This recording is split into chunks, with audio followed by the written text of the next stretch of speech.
Welcome back to Frontline Visionaries. I am your host, Randall Thomas. My co-host, Chris Budahas. Hey. Chris Budahas. Hey, good to see you. Yeah. Man, how are you? Yeah, great. Doing well. Very caffeinated. And why are you caffeinated? Because I'm drinking A-Maker. Is it this? Yeah, the official coffee sponsor of Frontline Visionaries. Yeah, they appreciate what they're doing over there. Me too. They keep us hopped up. Pretty good. Yeah, I appreciate that. Chris, this one's special. Yeah. For all of us. We're both vets. Yeah. We're both incredibly enamored by the political landscape. Yeah, very much so. We love airplanes. I love airplanes. And we like books. Yeah. So we have somebody that covers all of that. Can you talk about who it is? So, Representative Steve Pearce. Sir, how are you? Steve Pearce, yeah. I'm great. Hey, sir, thanks for coming in. Hey, so absolutely. Tell us a little about yourself, and then we'll just deep dive into everything. Well, I tell people I was born in Texas, but my folks got me out of there as soon as they could. They moved across the state line into New Mexico where Dad could find a job. He was a sharecropper when I was born. No kidding. And the second year of that, Mom said, "We're not doing this anymore." She said, "My uncle made more in a month than you make in a year." And wow. So they were driving from La Mesa, Texas, O'Donnell, Texas, over to, they didn't know where they were going. The Yes, car sir. broke down at the state line. It's 3 miles into Hobbs, New Mexico, Yes, or sir. it was 28 miles back to the Seminole, Texas. So I came within this far growing up in an 84% Republican district. Instead, grew up in a 34% Republican district, which didn't matter to me at all until I ran for office. And then it mattered a great deal. Yes, sir. Yes, sir. Yeah, that's amazing. Dad got an entry-level job in the oil field, stayed there his whole career, 30-something years with Humble, became Exxon. Oh, wow. I was the second one. I was on the line to be the second one in my family to ever graduate from college. Yes, sir. Then you got an went older back. brother, correct? Yeah, and Yes, I got two older brothers, and one was going to finish. I was going to lap the other one. And then Mom went back the year I did and finished, and I suddenly fell to the second generation. So I lost all status. Anyway, it's been a great life, and we enjoyed it. Yes, sir. You know, I looked you up online, and then, you know, it's just, when you look at your career, you've done so much for this nation, and then your humble beginnings to, I think there's a story there, right? You know, not rough, but, you know, you had to earn your way through life, right? Nothing was given, you know. Yeah, not only that, but I was totally afraid when I was born. You know, these kids that hang on to their parents' legs and they walk around dragging a kid. Yes, sir. That was me. And I just was afraid. I didn't ride a bike. I didn't climb trees, didn't do anything. I hated the idea of flying, hated the idea of going to war. That was shortly after World War II when I was born, 47. Yes, sir. And families didn't have TVs, so they sat around and talked, and everybody was talking about the kids down the street that didn't make it back, and that's all I was hearing. Wow. And so anyway, these fears just built up, and I say to people that God will have a way of making you deal with things you need to. I was in New Mexico State in my junior year and got a call from the local draft board that I'd won the lottery. I think it's the only lottery I'm ever going to win, you know, and I got free flying lessons and an all-expense trade to Vietnam. Yes, sir. Trip to Vietnam out of the deal. No, it's interesting. Before we dive into that part of your life, so I grew up in Orange Park, Florida, right across the river from here. And I've said this in my retirement center from the military last year. When I look at where I grew up, my dad was in the Navy. He was in Petty Officer class for a long time because he was kind of an old school sailor. Eventually made it to Master Chief. Dropped out of high school at 15 and joined the Navy at 16. So he excelled because he was willing to put the work in, if you will.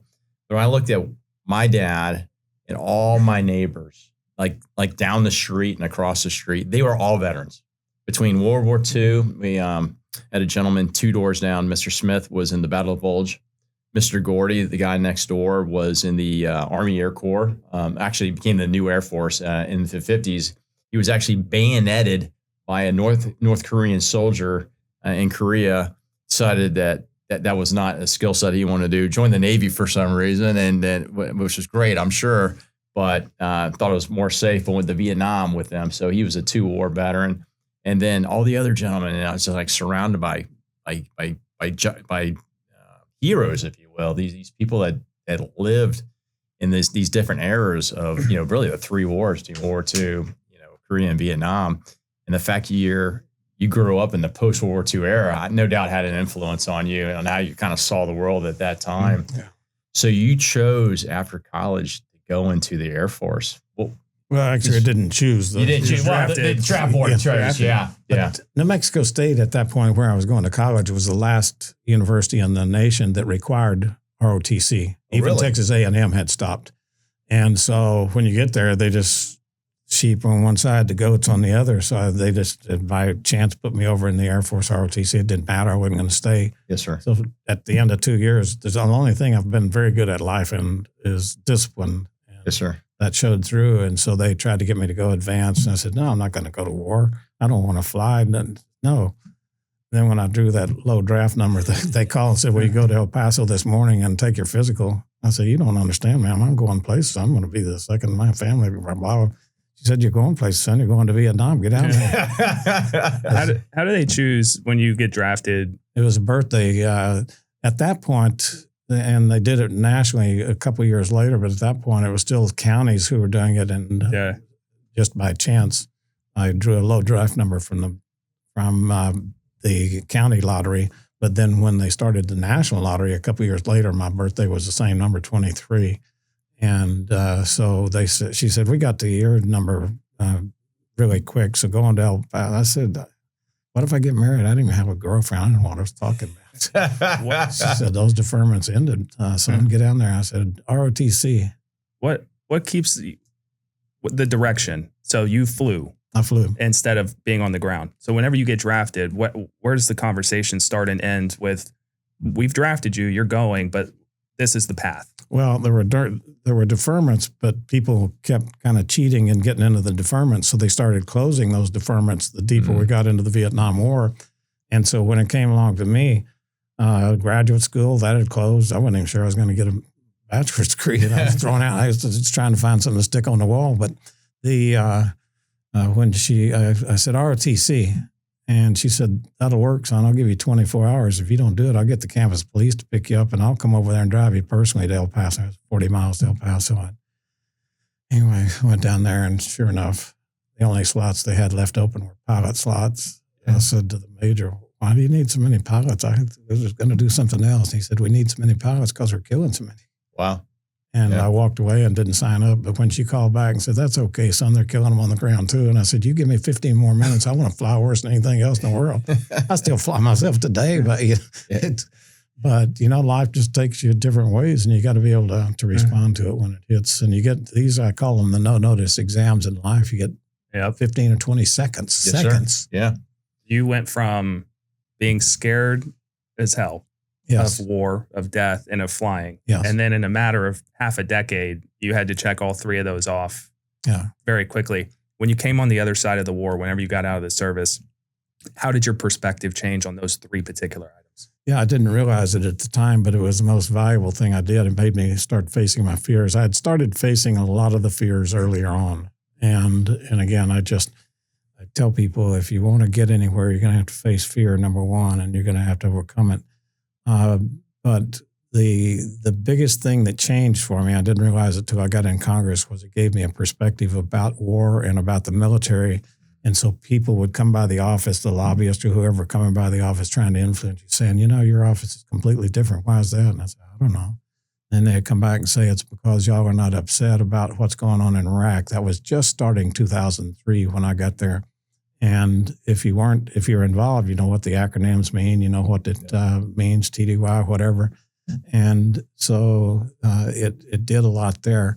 But it also just gave me the confidence that I could face fear. I didn't want to go into business, but I didn't want to work for anybody else. I tell people it hadn't been for me, there wouldn't have been a top half the class. So it wasn't like I was being recruited everywhere. So anyway, so we bought a business. My wife's here in the studio with us. We bought a business. Just we're tough enough to make it work. Yes, sir. So, sir, you went through pilot training. You ended up flying. What I read was 518 hours in combat, 77 in combat support. So, pilot training. About how long was it, and then how was it being a pilot in Vietnam? Well, I tell people that I had to overcome the fear of flying in the seat of a jet fighter. But it was pilot training is usually about 50 weeks and maybe 52, something like that. And it's full bore. It's half a day in class, so 4 or 5 hours in classroom, and then you go and you fly for half the day. And it's every day. and you just have a lot of academics. You got to learn about physiology, getting high and altitude, what happens to you. You got to learn instrument flying procedures. So, and then just formation. I mean, you get here 3 feet between you and the other plane, and you turn this way, and suddenly you can see the screws right here, and you see the guy ahead of you release pressure. You're not pulling any more pressure, and all of a sudden you're about to hit the canopy against the bottom of his airplane. Anyway, so you just sit here, and again, that's somewhere in that year. I guess the T-37 instructor is the one who said, "Hey, Pearce," he said, "you are too tense to fly. You're either going to have to get out of the cockpit or you're going to have to relax." And I said, "I don't know how to relax." And he said, "Wiggle your toes." He said, "When you do that, it releases everything through your body." And so I started wiggling my toes, and suddenly. You obviously have an aptitude for it, and you have a love for it now. I love it. I mean, I tell people, I don't know exactly how long the government will let me keep flying, but they're going to have to watch real close when they tell me I can't fly. So what was it like being a pilot in Vietnam? The people on the ground faced fear here, and we did not see it that close. I say that. You see the tracers coming up, and so one of the earliest flights I had, the war was beginning to wind down in late 71. I got there in mid 71, and then had a couple of delays getting on flying status there, and so about late August, September, I'm going in, and so it's kind of spinning down, but it's still very hot in places. And Quang Tri was way up on the northern border, on the DMZ. It was communist troops could come across and attack and be back. Well, they would come across and shoot at airplanes. So we flew into Quang Tri, and I see the tracers down there, and everybody else is ho-hum, and I'm scared to death. And it just, so that's the mission where later the Air Force awarded me the Distinguished Flying Cross, and I just felt like I was doing my duty. And so it seemed like, okay, people went through a lot worse. And, but I did learn till I got home, but more crew members were killed in C-130s than any other plane. Yes, sir. Far more fighters were shot down as one person per plane. The 130s had bigger crews. There were something like 59 or 60 130s shot down. And so that things are hot here, but they're spinning down. So the big picture is troops are being returned home. So I was in a wing that was the 463rd that was in the Philippines, but all of our planes were in Vietnam. Yes, sir. The 3 squadrons, and they began to close the squadrons one at a time. And so the newer ones of us, which I was, kept getting moved over to the active squadron. Right. And so even that last squadron was scheduled home on April the 2nd of 1972. And we're pulling out.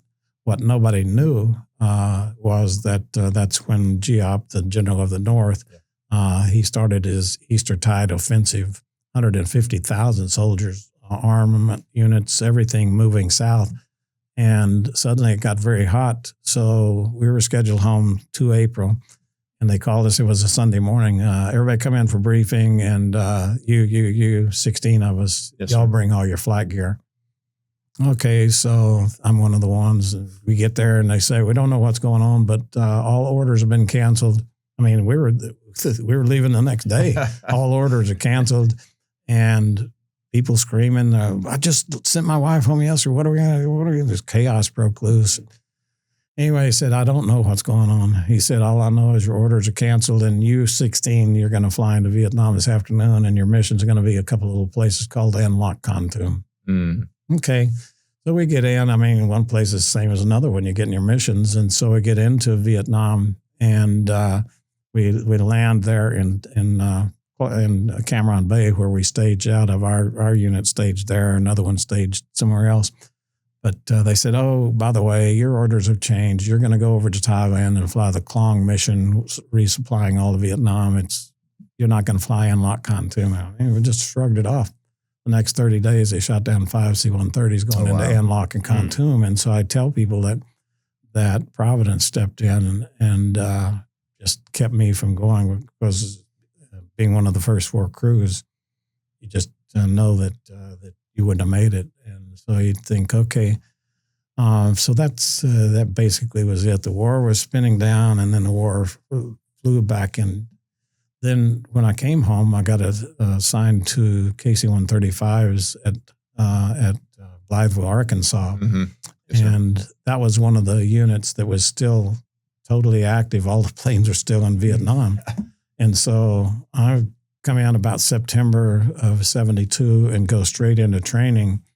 Well, then about December, I'm still in training and through the first of the year. And Nixon kicked off his 11-day bombing war. 11-day war is what they called it. Linebacker 2 was the other name for it. He carried almost all the B-52s out of the U.S., flying missions over the north to bomb Hanoi and Haiphong. They had been off limits for the entire war. Yes, sir. He suddenly started bombing them. And so SAC, and we're going to talk in the next section a little bit about this, but SAC was really high top-down, and the DCO, the Deputy Commander of Operations, looked at all the plans going into Hanoi, Haiphong, and says, we don't do it that way, one way in, one way out. Mm. He put 150 bombers in a single line at the same altitude flying over the targets, the most heavily defended airspace, and we lost 15 B-52s in 11 days. And basically, though, we had outlasted the North. We had won the war. Yep. So I tell people that Johnson and McNamara gave the war early on, linebacker 1, if they had bombed the targets in the North. Yes, sir. But President Johnson said, those boys in the Air Force can't bomb an outhouse unless I give them permission. He was selecting the targets in his pajamas at the White House in the morning, and that's no way to fight a war. We lost so many planes and people, so they gave the war, and we could have won it in a matter of months. Yes, sir. Then Kissinger and Nixon gave it away after the 11-day war, and we had beaten them completely down. The POWs that were there in Hanoi Hilton were saying that the Vietnamese said, okay, we're beat. And then they signed a peace agreement which let them leave 150,000 soldiers. The North kept 150,000 soldiers in the South. So I think that's one thing that kind of rides on me still. And yes, sir. Is that the soldiers get blamed for losing Vietnam. Political leaders and inept military leaders made it impossible to win the war. And I still see the same sorts of stuff today. Oh, sir, we can jump in that. Yeah, absolutely. I'm telling you. I want to say thank you for your service. My dad was in Vietnam in 67, 68. He was air crew on Caribou aircraft out of Da Nang. So It's not lost on me, your service. I was fortunate when I went through the war college, I was on a fellowship. So I actually went to Vietnam for a little over a week. We did 3 days up in Hanoi, 3 days up in Hue, and we went up to Khe Sanh, and then we went down to Saigon for 3 days, Ho Chi Minh City. And flying through there and then traveling on this place. I went to Hanoi Hilton, by the way, and it was just remarkable. And you see John McCain when he parachutes into the lake, it looks like some inconspicuous lake. It's literally in the middle of the city. Like he literally parachuted in the middle of the city. So people are like, why didn't you just try to get away? There was no getting away. But flight today compared to flight back then has changed a lot. So my travels through the Vietnam, when I overlay that with a very good friend of mine who flew helicopters in Vietnam in the 69, 70 period, and I think about flight today, I mean, in my opinion, it must have been a lot harder with navigation. The fact, the country's very long but very thin in a couple of areas. So, yeah, the amount of danger you are in, keep making sure your aircraft and yourself are secure. And oh, by the way, as I remind people, the enemy has a vote. So thank you for your service. Thank you. Very much appreciate that. Yeah. I want to make sure we encapsulate all of your life, and I know that this is a part of it. I know we're kind of strapped by time, so I want to kind of push it forward. My first question is: you came home and then you got out of the service. After spending so much time seeing life a very particular way, overcoming fears, dropping bombs, seeing people die, what was that adjustment period like? Civilianizing yourself? How long did it take? And in a day in which mental health was not a conversation that was ever broached, how did you take care of yourself mentally, physically, and emotionally? Like a lot of soldiers, packed my uniform in a box and never spoke about it for anybody, because if you talked about it, then people who didn't go seemed to be guilty either because they felt guilty, either because they felt like we shouldn't be in the conflict, or they felt guilty that they didn't go and you did, or they felt guilty when you would bring it up and they wouldn't know what to say. And so most veterans just tucked it away and got quiet about it and never spoke. It was actually when I ran for political office, 2002, so decades later. Yeah. 30 years. It was a college student who came up, lived in Cloudcroft, New Mexico. He stopped me and said, "How come you never talk about being in the military?" And I said, "Because people don't care." And he said, "I think they do care." Because it's just this, one of these deals. Mm-hmm. And so we stuck it in a poll, and it was off the Richter scale. And so I started talking about it, and I think that's the reason that I won that first election, because I was able to say, okay, when my name was called, I went. And keep in mind that a lot of kids then were going to Canada to get away from the draft. Yep. Had a good friend of mine at New Mexico State, drew a draft number the same as I did. We both were talking together. The next week, he was in Canada, and I said, "Not me. I'm going to stay and face the music." And yes, sir. Never have regretted that. When I was in the service, I did a B billet where I had to do security right here at NAS Jacksonville, where I was the one at the front that checked IDs. I had to wear the belt and I had a gun and all this other stuff. I was an avionics technician, so me carrying a gun didn't make sense, but I did. And I'm bringing that up to say this. When we went through training for that, they pepper sprayed us. And they said, you can't hold pepper spray and weaponize it without knowing what you're doing to somebody else. Chris has been pepper sprayed a few times. I believe it's fair to say that when you're in Congress and you're making decisions about people who are going to war, just like when they pepper sprayed us, they said, you need to know what it feels like before you make decisions utilizing this. Is it fair to say that people who serve in Congress have a better idea of what war looks like and, can better make decisions on people's lives, right? You're sending these kids to war. Is it not better for the United States to have people that have served that are in Congress making those choices? It's much better. And that percentage of people used to be up in the 70% range back during and after World War II, but then it steadily declined, and I think it's less than probably 15% now, and they make stupid decisions. They don't have any clarity about it. And when I got there, I think my first floor speech was that you can vote for or against putting young men in conflict in Iraq. That was at that point. But if you're going to put them there, give them the guns and bullets and take the rules of engagement off. The rules of engagement are used to hold American soldiers' hands behind their back. And the enemy, GOP, the commander of the North, says, I have one rule of engagement. We win. And that's what it should be. Right. And instead, American airmen could not fly and hit any of the air bases. They couldn't shoot planes on the ground. They couldn't shoot the SAM sites, the surface-to-air missiles. All of these things were off limits to them. And so they got shot down by the same things that they couldn't hit back at. So those rules of engagement they have a purpose. It's where civilian leaders kind of put the parameters of the war. But if you're not going to let the kids fight to win, then get them the hell out. It's great perspective. The man who shot Osama bin Laden is on record saying that he doesn't feel that he was serving his country anymore, that he was serving somebody's idea of what it should be. Just somebody that never served, that was ambitious politically and got their way into Congress. And now there's some type of power ploy taking place. Any thoughts on that? I mean, do you feel aligned with his thoughts? Yeah, I would think that's definitely true. You have people who are sometimes playing for the photo op. They're trying to play for the headline. And so they'll support in this way, but underneath the table, they're taking away funding from the war. It's hard to see the funding piece. It's easy to see the headlines, and I see that a lot. And it continually made me mad because I knew what our troops were going through on the ground and in the air and where they were being sent.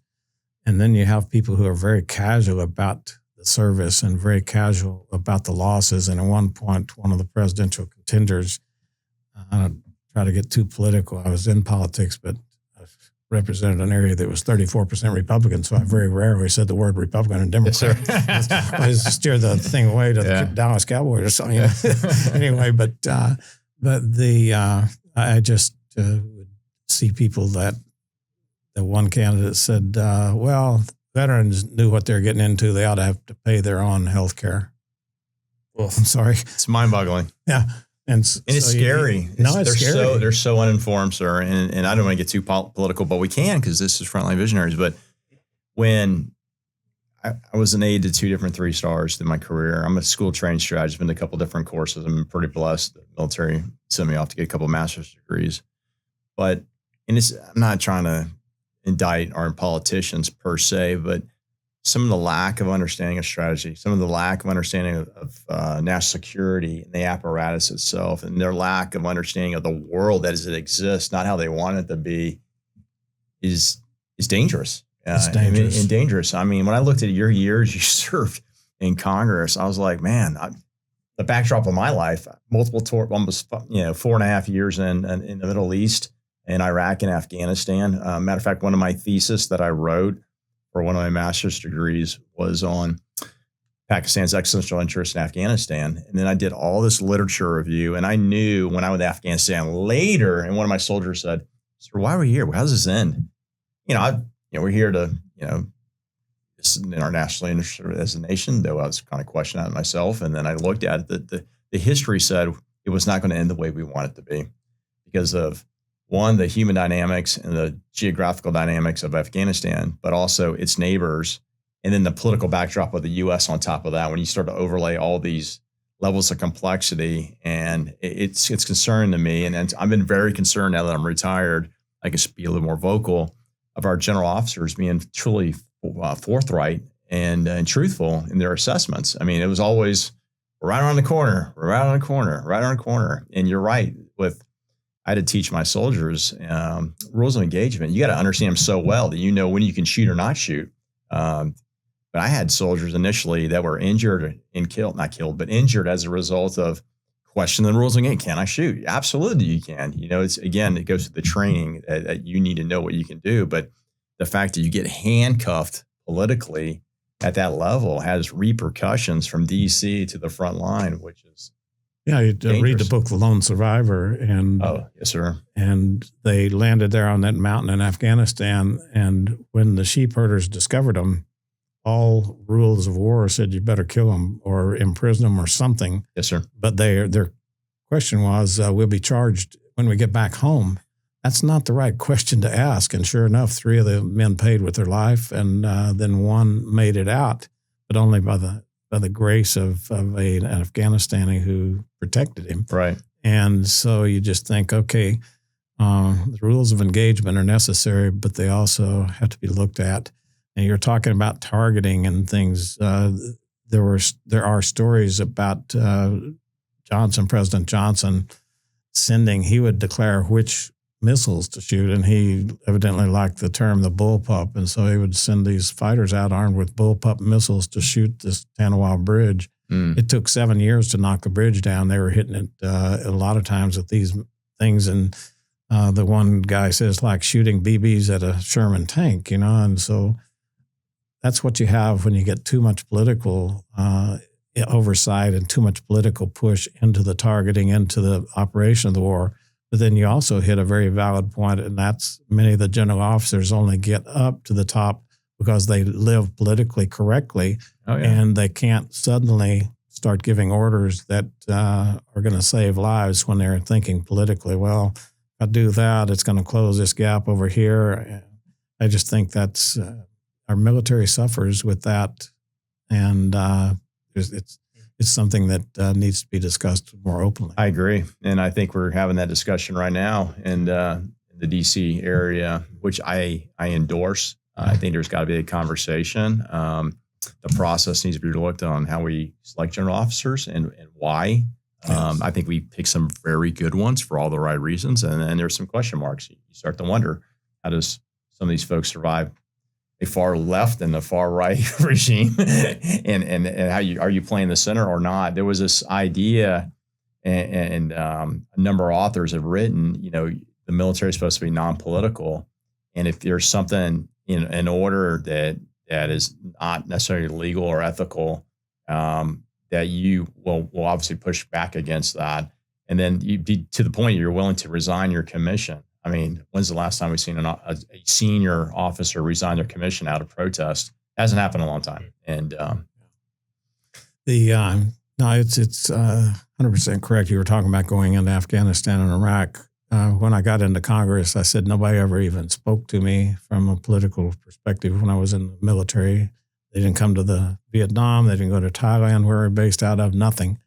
And so I said, I won't make the same mistake. And so I probably made 5 or 6 trips into Afghanistan and Iraq. The first trip into Iraq, we went out to Kirkuk. I mean, we were outside the safe zone. We were on the streets, went down to the police station. I don't know if you remember, but about 2004, when the police stations in Kirkuk got bombed and a lot of those policemen got killed. And we were at that police station 6 months before or something. How funny, sir. I was a company commander at that time in that area, in Kirkuk. I remember when that happened. So you remember General D'Erno? And yes, sir. Yeah. Absolutely. Yeah. So that's interesting. That's, small world. Appreciate your service. Yeah. Both of you. Appreciate you. Yeah, thank you, sir. So can you give us maybe 1 or 2 stories of how your life informed your political life up to that point? Like, because you were in Congress in 2004 through, was it 9 time frame, then back in? 9, and then out 2 years, and then back in for 8 more. So I was there 14 total years. I ended in the first part, January of 2019 is when you get out. The new class is sworn in January. And so it was 14 years. The main thing I went with is that we were raised with very strong values, and it had a faith background. So Mom always said, we're coming not to be served, but to serve. That's the way I grew up. So when I went to Congress, that was real easy. Mm. And I found out that it was not the prevailing opinion. So the second thing is that I saw how hard life was for Mom and Dad, and they didn't want anything from the government. They just wanted to raise their kids, take us to church on Sunday, send us to school at least half the time. Maybe we can graduate and do something with our lives. And the government made it very difficult. So I wanted to speak for those people with no voice. And so those 2 strong things. And then being a veteran, I got there and you just want to speak for veterans issues. So one of the first bills I put in, I'd seen kids my age that get wounded and then they get kicked out of the military. I mean, they were wounded seriously, maybe amputations or things. And I'm thinking, there are 7 jobs behind the front lines, 7 jobs for every job on the front lines. Why don't we let these kids earn a retirement instead of sticking them on disability for the whole life? So I put a bill in that says they can serve. The military killed it in committee because they had more standing than I did in committee. I wasn't on the Armed Services Committee, so I'm in trying to sell the idea from outside, and the military is very much more convincing. But then to their credit, they implemented it. And so it was within a year or 2 of that point that they actually put in the regulations, and then kids began to stay in and then they even expanded it to where they could go back into combat. And so you see somebody that's already paid dearly losing 1 or 2 legs and see them want to get back into combat. You say, by golly, I think they should. Yes, sir. And so that was a big deal. Another bill that when I first got there, veterans in New Mexico were saying, we have tremendous wait times and too long to drive. I mean, New Mexico is huge. It's my district was 70. My district was bigger than Florida. Oh, really? Yeah, wow. 70,000 square miles. So we drive 2 hours to the next town, and so I represented a lot of telephone poles, and so. But so the veterans said we have to drive too far for just an eye exam, or why can't we go to a local doctor? And so I put a bill in 2006 that says you ought to be able to see your doctor if you're having to wait too long or if you're driving too far. And the VA knew, I mean, this is the deep state we're talking about now. The agencies can control everything. And so they were able to kill the bill. And every 2 years I'd put it back in. 2014, the stuff hit the fan. Mm. And it finally came out, and an IG report said, yeah, the veterans are having to wait. The VA was keeping handwritten lists. And when you got within 30 days, they'd stick you under the computer. And so anytime Congress asked, they'd give them a printout. Oh, wow. Anytime Bush asked, they give him a printout. Anytime Obama asked, they give him a printout. Yep. And everybody said, you got to believe them. And our office was standing alone saying, they're lying SOBs. They're lying, they're lying, they're lying. 2014, the stuff hit the fan, and chairman of the committee, a good friend of mine, actually a former congressman from Florida, Jeff Miller, came and he said, you've got kind of the main bill here in this reform package. I'm going to take it and make it mine. And I said, I don't care who gets the credit, just do what and let's pass it. So 2014, we passed the VA Choice Act, which means that you could go see local doctors. Yes, sir. And I mean, people were driving 5-6 hours one way to take a blood test and then drive home. These are people in their 80s. One guy had active catheter and his wife was very ailing. She was the same age. She was having to drive. That was crazy. He ended up dying from that, and he was in my district. And so it was a fight worth fighting, but it shouldn't take 10 years to overcome the deep state. Thanks for doing that. Out of curiosity, you said you stepped out for 2 years and then came back in. Correct me if I'm wrong, terms are typically longer than that. So how did you get back in after 2 years? No, the House serves 2 years. Okay. We're the poor neighbors. The Senate serves for 6 years. So they can do anything. And so I actually ran for U.S. Senate in New Mexico in 2008. Oh, and you had to step away. Yeah, so you can't run for two offices at the same time. I mean, if you're important enough, you can, but in New Mexico we couldn't. So I tell people that don't get the wrong impression. I didn't finish last in that race. I finished second. That's yes. I want to tie this to Jacksonville because we're here. Chris has been here for 85 years, and I've been here for 18 years. So we've been here for a long time, and we've been interacting with a lot of folks. I say a lot, put that in perspective, that are running for city council and mayor. We're kind of getting into that cycle. We have two military bases here. We have the Naval Air Station, and then we have Mayport, which is a sea base. And then just across the state line, half an hour from here, we have Kings Bay, which is a submarine base.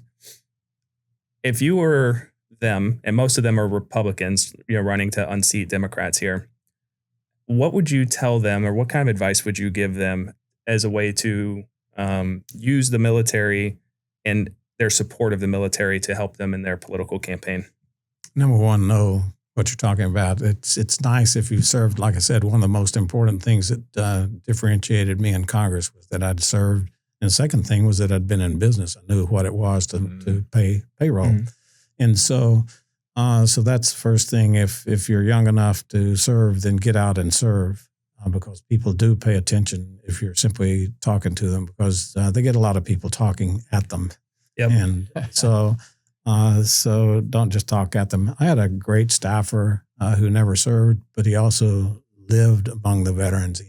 He did things for veterans. And so if you're going to appeal to that group, get out and do things that make a difference for them. If they didn't serve, would you suggest to them that they have like an advisory committee or? Not necessarily. Advisory committees usually mean I don't want to take responsibility myself. Okay. Mm-hmm. Get out and get your elbows dirty by mixing it up. Yeah. So I tell people I served in a 34% Republican district. I went into areas where they said we've never heard a Republican or seen a Republican ever. I mean, there were areas in New Mexico, and immediately they could say, he ain't any different than us. He grew up poor. He can speak our language. He can sit down and we can break bread together. And they would tell me, we don't break bread with the enemy. You're not the enemy. One of my favorite ads, actually, we took a bunch of Democrats that were supporting me. And so you never know who's going to do well when you put them in front of a microphone. So we recorded about 15 of them. And we ended up not using any of them. We used a statement that each one happened to make on their own without coaching. And each one of them said, well, he ain't a Republican. He's one of us. And so we had 12 or 13 different people in a 30-second commercial. He ain't Republican. He's one of us. And so I'd win with 60%. A lot of Democrats had to vote for me, but it's because I never strayed from my conservative values, but I would explain to them in town halls. I did more town halls, I suspect, than anybody in Congress way before the Tea Party group. I would generally do 200 to 300 a year. And there were 2 hours straight up, and I didn't have any questions planted out there. I mean, it was, and I would hand the microphone, and people say, "You can't ever hand the microphone." And I'd hand them the microphone. I knew I was winning when people say, "Shut the F up, I want to talk next." Anyway, so they have a way of disciplining, and you people understand authenticity. And so if you're going to appeal to veterans, you better be authentic, because they recognize BS when they see it. Yeah. I know we have another topic we're going to get into here shortly. We have episode 2 with Congressman Steve Pearce coming. So I want to leave with this particular question. So, you're the son of great parents. You're a veteran, a war fighter, a business owner, a congressman. When you look back on life, what is the one thing professionally you're most proud of? Well, you say professionally, I married a redhead, so I always say that you better be a professional husband if you marry a redhead. So the thing I want to be remembered as is a father, grandfather. All of this other stuff is just hoopla. I mean, I'm doing my duty, but the thing that really matters is your relationships with your family and those closest to you. How was I as a boss, as an aircraft commander? Those are the things I want to be remembered as. Okay. Chris, that's wonderful. We got a second episode with the Congressman coming. I'm very excited. But for episode 1, do you want to bring us home and get us ready for episode 2? I mean, what more can you say? I mean, a life fulfilled of doing just amazing things, right? And I obviously didn't know what you're going to do when you were a small child, but I think through faith, through family, through just God's intervention, just move you down roads where you saw the signs on the road to, hey, I need to go this way, go that way. I mean, one, being in the military is not for the faint of heart.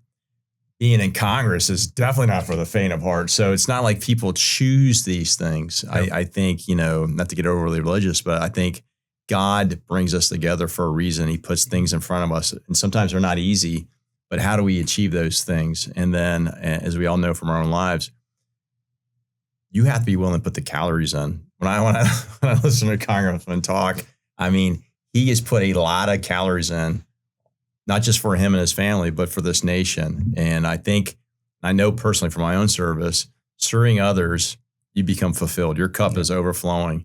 When you try to serve yourself, it just backfires on you all the time. And I've known people that are having these troubles. And I think if you see if you have the faith and you see the signs, you'll